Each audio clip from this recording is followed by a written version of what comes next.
en fait, il y a des personnes, il faut un peu plus les pousser à travailler parce que quand ils se retrouvent en îlot, ils pensent que les autres ils peuvent faire le travail et qu'eux, ils font rien, mais ils ont une bonne note.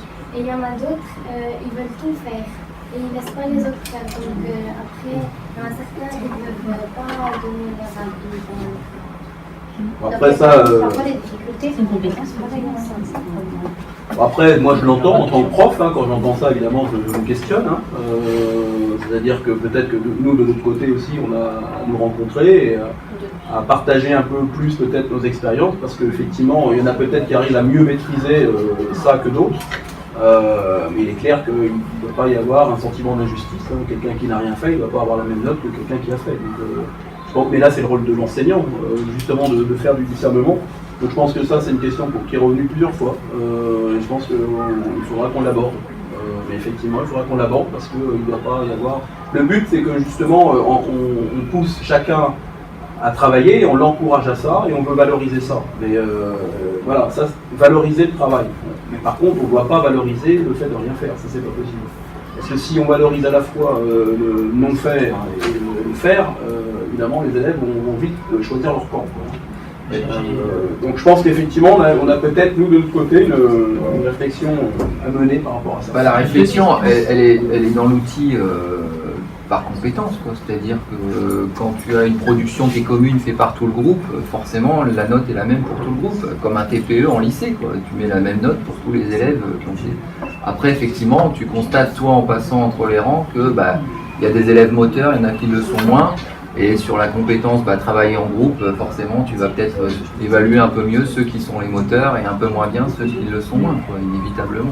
Voilà, et là je pense que là, ça c'est quand même important, c'est qu'effectivement quand on fait de la classe inversée, si on évalue par note, on est embêté. Parce qu'une note, effectivement, c'est une note. Et il n'y a pas de discernement. Voilà. Et si on évalue par compétence, c'est autre chose. Parce que si on évalue par compétence, on a 4 compétences. Alors effectivement, le compte-rendu écrit, il est le même pour tout le monde. Donc ils auront éventuellement A.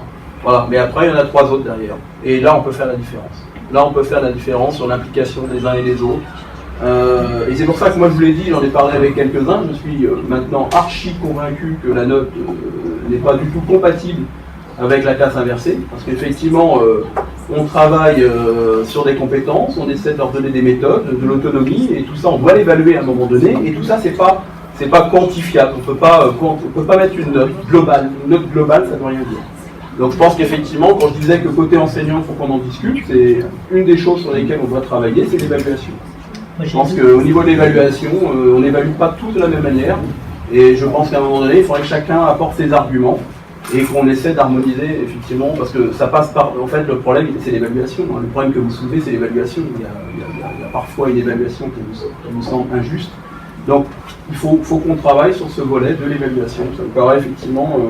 à mon avis, c'est le dernier maillon, c'est pour ça que c'est le dernier point faible, parce que jusqu'à maintenant, on a travaillé sur la mise en pratique, hein, l'appropriation des outils, le temps de classe, les capsules, le temps de classe. Et le dernier maillon, évidemment, c'est l'évaluation, donc c'est pas étonnant que ça soit le maillon faible, on va dire, c'est le maillon sur lequel on doit travailler encore aujourd'hui.